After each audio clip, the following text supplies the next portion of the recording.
El tema de la predicación es la redención de Israel. El capítulo 10 de Zacarías que estamos estudiando trata con el tema de la redención de Israel. Y vamos a ir a un poco de introducción y voy a invitarle que busque en su Biblia Romanos capítulo 11. En el Nuevo Testamento encontramos este capítulo 11 que aborda el tema acerca de la redención o el rescate, la restauración de Israel como nación. Hay una pregunta que surge cuando estudiamos este capítulo 11 de Romanos, y la pregunta que surge es: ¿Dios ha desechado a su pueblo Israel? Algunos comentaristas, algunos pastores piensan que sí, que ahora el enfoque principal de Dios está en la iglesia y que Israel como nación ha sido relegada a segundo plano. Sin embargo, la Biblia nos habla y nos enseña que Dios no se ha olvidado de Israel, su pueblo, sigue estando en ese lugar donde fue llamado, y la iglesia ocupa el lugar que Cristo le dejó aquí en la tierra, y hay que tener mucho cuidado con ello. En el texto 1 de Romanos 11, Pablo dice estas palabras: digo pues, y aquí está la pregunta, ¿ha desechado Dios a su pueblo? Recordemos que en ese tiempo se propagaba el evangelio de Cristo en los gentiles, y muchos habían despreciado a los judíos porque ahora la gracia del evangelio estaba siendo acogida y bien recibida por el pueblo gentil.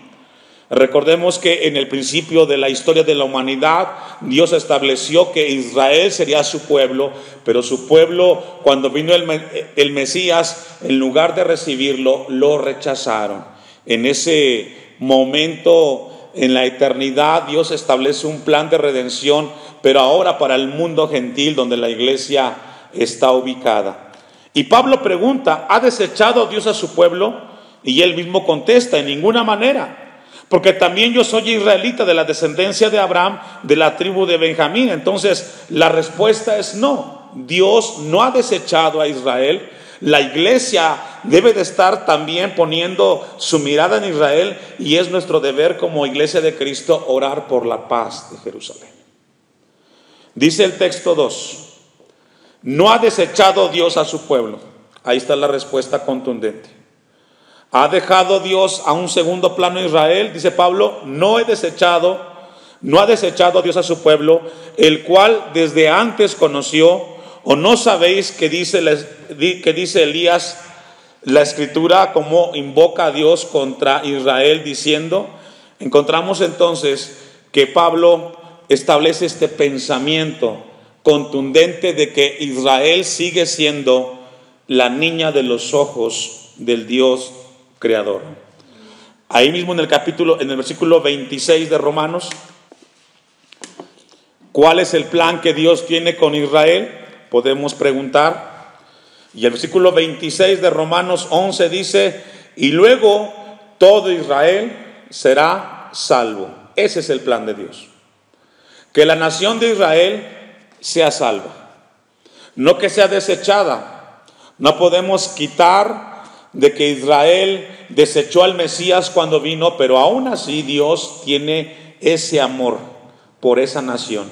Y el plan perfecto de Dios es salvarlo del pecado, salvarlo también de los opresores aquí en la tierra, porque en la segunda venida de Cristo Él vendrá a rescatarlos cuando Israel esté en esa guerra del Armagedón, y donde todo el mundo en contra, aparecerá Cristo para rescatarlo de la muerte en ese momento. Dice el texto: y luego todo Israel será salvo, como está escrito: vendrá de Sión el libertador, que apartará de Jacob la impiedad. Entonces Dios va a cumplir esto, Él lo prometió, y Dios quiere que la iglesia no pierda de vista. Texto 29 de Romanos 11: porque irrevocables son los dones y el llamamiento de Dios. Ese versículo 29 nos dice que Dios no cambia. Lo que Dios dijo se va a establecer, porque Él es un Dios inmutable que no cambia, y dice que irrevocables son los dones. Lo que Dios le dio a Israel, ese pacto que hizo con Abraham allí en el Génesis, donde Dios le dijo: y serás bendición, y en ti serán contadas todas las familias de la tierra y serán benditas. Ese pacto no cambia, fue hecho y Dios lo va a cumplir. Entonces Romanos 11:29 nos dice que Dios no desechará a Israel, porque los dones, los regalos, los pactos, las promesas de Dios son irrevocables. Y esto le da paz al cristiano, que Dios no cambia. Los seres humanos cambiamos con el paso del tiempo, de acuerdo a la situación, cambia el ser humano, pero a Dios gracias que Él en su carácter no cambia. Dios va a redimir a toda la nación de Israel y Dios no ha desechado a Israel. Isaías 59, versículos 20 y 21, vamos a encontrar una promesa que Dios dio a Israel en relación a su redención y a su rescate. Isaías 59, versículo 20 en adelante: y vendrá el Redentor a Sión, y a los que se volvieron de la iniquidad en Jacob, dice Jehová, y este será mi pacto con ellos, dijo Jehová, el espíritu mío que está sobre ti, y mis palabras que puse en tu boca no faltarán de tu boca, ni de la boca de tus hijos, ni de la boca de los hijos de tus hijos, dijo Jehová, desde ahora y para siempre. Hay un mensaje para Israel en estos versículos 20 y 21, y es de que vendrá el Redentor a Sión y lo rescatará, es lo que dice el Señor. Con esa introducción vamos a ir a Zacarías capítulo 10 y vamos a ver algunos puntos importantes que encontramos ahí. Pero antes de que lleguemos ahí al capítulo 10, déjeme compartir unos textos más que tienen que ver con la redención futura de Israel. Vamos a ver un par de versículos más. Daniel 11:31. Daniel 11:31 nos habla del evento futuro que tendrá lugar en Israel, que llama Apocalipsis como la batalla del Armagedón. Israel como nación, en esa batalla del Armagedón, será llevada a un lugar casi de exterminio. Las naciones del mundo reunidas contra un solo pueblo para exterminarlo de la faz de la tierra. Dice Daniel 11:31, y se levantarán de su parte tropas que profanarán el santuario y la fortaleza.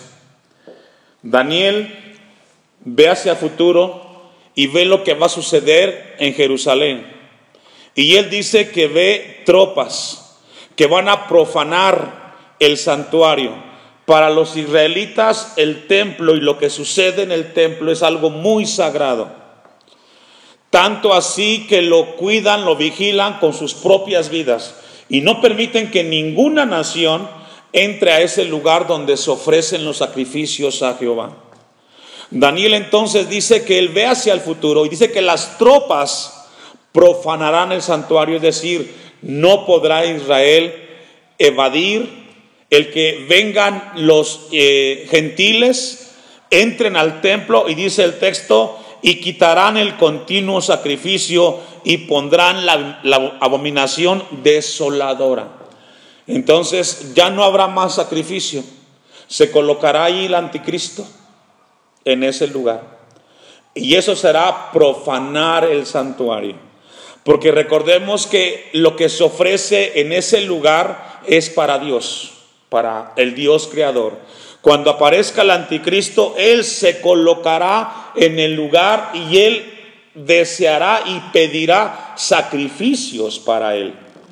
Mateo 24, versículo 15, también Jesús en la segunda venida, cuando le preguntan los discípulos, Mateo 24, 15, también menciona este evento futuro donde Israel experimentará ataque atroz por parte de las naciones. Por tanto, dice Mateo 24:15, cuando veáis en el lugar santo la abominación desoladora que habló el profeta Daniel, el que lee entienda. En ese tiempo la nación de Israel será dispersada, multitudes correrán por sus vidas hacia el desierto, y ahí Dios tendrá misericordia, pero será una de las batallas más sangrientas y más desgarradoras contra el pueblo de Israel. Y Dios promete que el Mesías rescatará a Israel de ese momento. Zacarías capítulo 12, versículo 10 y 11, antes de abordar el capítulo 10. Zacarías capítulo 12, versículo 10 dice: y derramaré sobre la casa de David y sobre los moradores de Jerusalén espíritu de gracia y de oración, y mirarán a mí, a quien traspasaron, y lloraron como se llora por hijo unigénito, afligiéndose por él como quien se aflige por el primogénito. Esta escena que describe Zacarías 12:10 es una escena muy profunda, porque recordemos algo que en el cielo hay, que los hombres hicieron, fueron los orificios en las manos de Cristo y en sus pies. Eso provocó el pecado en el Hijo de Dios. Y Zacarías dice que en ese evento, cuando él venga a rescatar a Israel en la famosa guerra del Armagedón, los judíos que lo vean le van a preguntar: ¿y qué te pasó? ¿Por qué esos huecos en tu mano? Y dice el texto 11: en aquel día habrá gran llanto en Jerusalén, como el llanto de Adadrimón en el valle del Megiddo. Y esto nos habla que cuando Cristo regrese, derramará también su espíritu, es decir, no solamente habrá un rescate literal, físico, sino también una liberación espiritual, y los judíos de ese momento podrán entonces ahora ver al Mesías como la profecía lo hablaba. Ahora sí, con eso en mente, vamos a ir a Zacarías capítulo 10. Y vamos a ir al texto 4, antes de iniciar el versículo 1, 2 y 3. Y vamos a ver por qué iniciamos con el versículo 4. Dice el texto 4: de él saldrá la piedra angular, de él la clavija, de él el arco de guerra, de él también todo apremiador. Aquí Zacarías ve a Israel y comienza a ver al Mesías, al Redentor de Israel. Lo ve con 4 características que Dios quiere que veamos en esta hora. Y número 1, lo ve al Mesías como la piedra angular. Dice el versículo 4: de él saldrá la piedra angular. Zacarías, como profeta, ve al Mesías como una piedra angular, lo ve como un clavo y como un arco de guerra. Es lo que ve Zacarías en esa visión que está recibiendo. La Biblia en el Nuevo Testamento nos habla acerca de esta piedra angular. Vamos a ver algunos textos. Romanos 9:32. Vamos a ver qué significa cuando la profecía de Zacarías dice que vendrá de Sión y vendrá como piedra angular. ¿Qué es la piedra angular? Romanos 9:32 dice: ¿Por qué? Porque iban tras ella no por fe, sino como por obras de la ley, pues tropezaron en la piedra de tropiezo. Dice Romanos 9:32. Dice el 33 de Romanos 9: como está escrito, he aquí, pongo en Sión piedra de tropiezo y roca de caída, y el que creyere en él no será avergonzado. Aquí Pablo está hablando de Jesucristo, que le da el calificativo como piedra angular. Ahora, la piedra angular, los que conocemos de construcción un poco, sabemos que es la que sostiene el edificio donde está construido. La piedra angular es el centro de la construcción de algo para que no se caiga, pero también tiene una segunda aplicación. También la piedra angular se coloca en la unión de dos paredes, para unir dos paredes, para que se sostengan y se mantengan firmes. Muchos teólogos y comentaristas mencionan que esta piedra angular es la que sostiene a Israel y sostiene a la iglesia. La piedra angular que está viendo Zacarías es ese fundamento que sostiene espiritualmente a la nación de Israel y sostiene también a la iglesia, y es el Mesías. No lo busque, pero primero en los Corintios 1:23 dice: pero nosotros predicamos a Cristo crucificado, para los judíos ciertamente tropezadero y para los gentiles locura. Entonces encontramos que la piedra angular que ve Zacarías es el Mesías y es Cristo. Ahora mira lo que dice Daniel 2:34. Aquí sí vamos a buscar esta cita para poder entender un poco más acerca de ese adjetivo que se le da al Mesías como la piedra angular. Daniel ve la piedra angular y la ve como que viene de los cielos. Dice Daniel 2:34: estabas mirando hasta que una piedra fue cortada, no con mano, e hirió a la imagen en sus pies de hierro y de barro cocido, y los desmenuzó. Aquí vemos a Daniel viendo la visión acerca de Nabucodonosor, de su imagen cuando será levantada, y dice que vendría del cielo esta piedra y derribaría esa imagen de idolatría. En el tiempo de Zacarías, esa piedra es Cristo, y vendrá y destruirá todo lo que tenga al frente y sanará a Israel de toda opresión. Entonces Zacarías 10:4 dice que el Redentor, el Mesías, vendría como piedra angular. Hay una segunda palabra en Zacarías 10:4, dice: de él la clavija. La segunda palabra que se utiliza para describir al Redentor o al Mesías es clavija.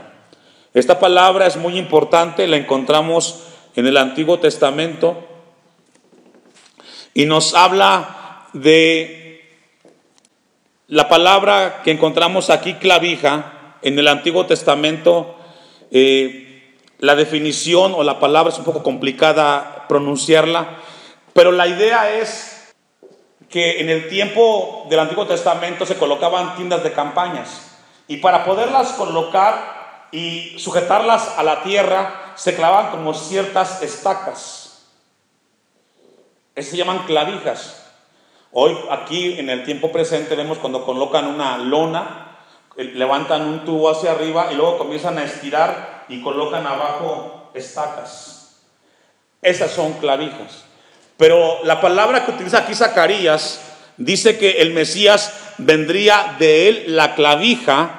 Hace referencia de esa clavija o de esa estaca que sostiene el tubo del centro de la lona. No es lo mismo la clavija que sostiene afuera la tienda a la clavija que sostiene el tubo de en medio. Recordemos que cuando se coloca una lona, la que dirige y se sostenga fijamente es el tubo de en medio, y de ahí se extiende.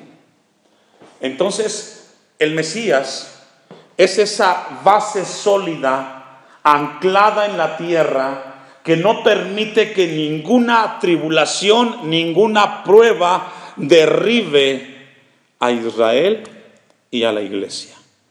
Es esa clavija, ese clavo, esa estaca que sostiene fijamente a la nación de Israel.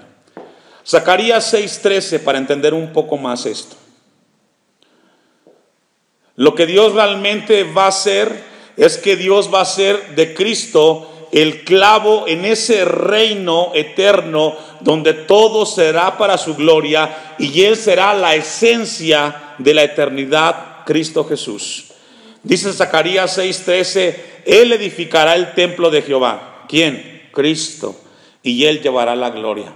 El Mesías sostendrá el templo de Jehová. Y de Él será la gloria. Una cita más, Isaías 22:23.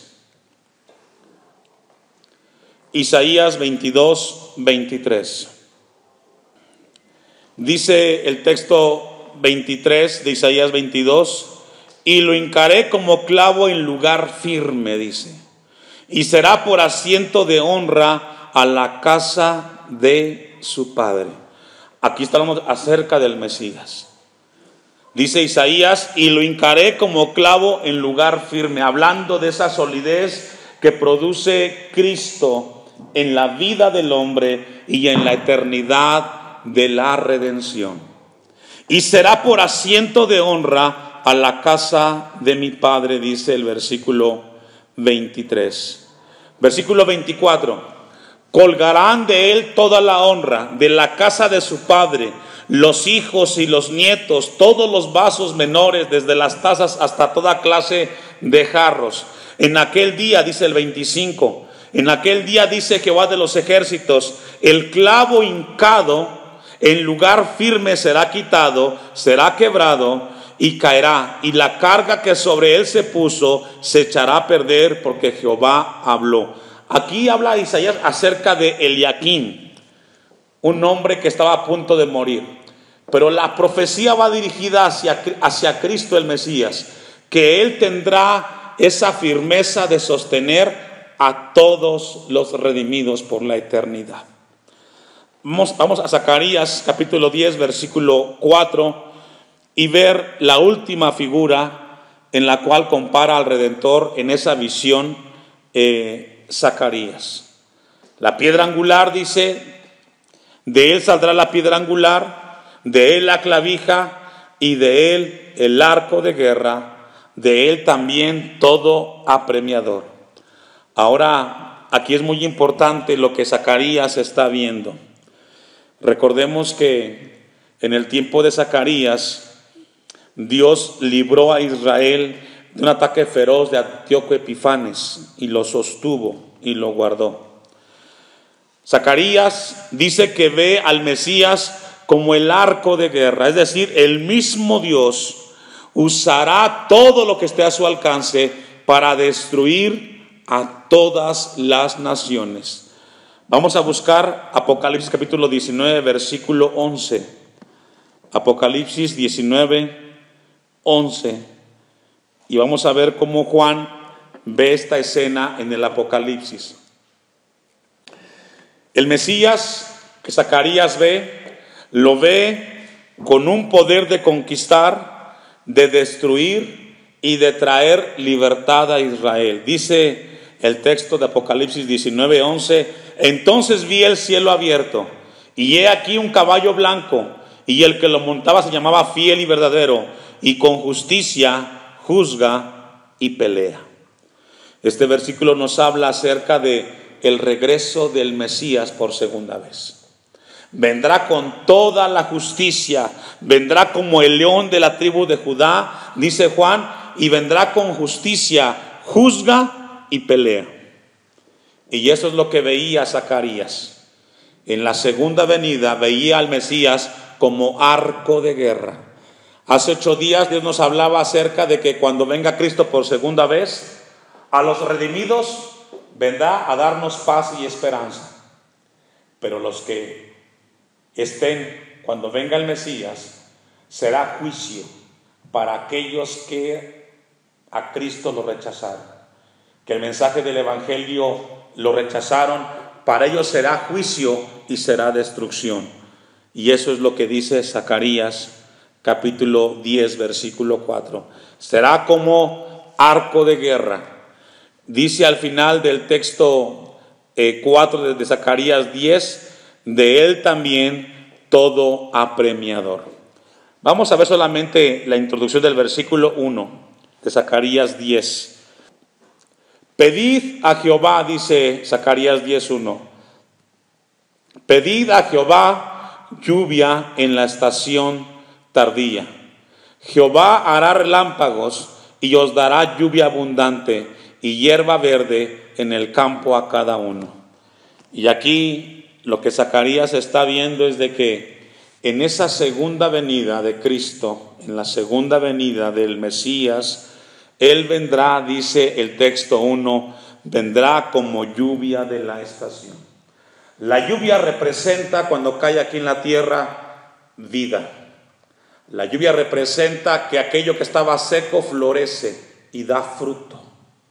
La lluvia representa que aquello que estaba estéril comienza a generar vida. Y eso será la segunda venida de Cristo. Zacarías dice, lluvia en la estación tardía, Jehová hará relámpagos y os dará lluvia abundante. La lluvia que ve Zacarías no es una lluvia que destruye, que hace caos, que trae inundaciones. No, la lluvia que ve Zacarías es una lluvia abundante y dice el texto, y hierba verde en el campo a cada uno. Es decir, esa venida de Cristo representa para Israel vida abundante, vida de frutos. Y eso es lo que Cristo representa el día de hoy cuando viene y mora en el corazón del cristiano. Representa una vida que florece. Aquello que estaba estéril, que estaba marchitado, ahora en la gracia de Cristo da fruto. Y es así como ahora nosotros cuando reflejamos a Cristo, reflejamos la abundancia de Él. Y Zacarías estaba viendo eso en ese momento. Un texto y cerramos el día de hoy. Isaías 35, 1 y 2. Isaías capítulo 35, versículos 1 y 2.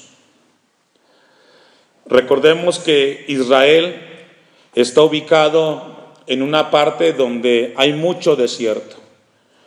Y para que crezca ahí hierba verde se requiere una cantidad importante de agua. No solamente una lluvia ocasional de 3-4 días, sino que necesita mucha agua para que en el desierto florezca o haya vida. Isaías 35, 1 y 2 dice, se alegrarán, el desierto y la soledad. ¡Qué promesa tan más grande! Porque en el desierto no hay esperanza de que haya vida. Pero cuando Dios comienza a hablar a Isaías y dice, y se alegrarán, habrá un cambio. Cuando en el desierto y la soledad el yermo se gozará y florecerá como rosa. ¡Qué profunda promesa! Para que esto suceda, para que florezca la rosa en el desierto, se requiere lluvia abundante. Y eso es lo que promete Dios a Zacarías en el tiempo final. Versículo 2. Florecerá profusamente y también se alegrará y cantará con júbilo. La gloria del Líbano le será dada, la hermosura del Carmelo y de Sarón. Ellos verán la gloria de Jehová, la hermosura del Dios nuestro. Qué tremendo. Lo que Dios ha prometido para Israel, que eso que se ve tan difícil en el desierto comience a tener vida.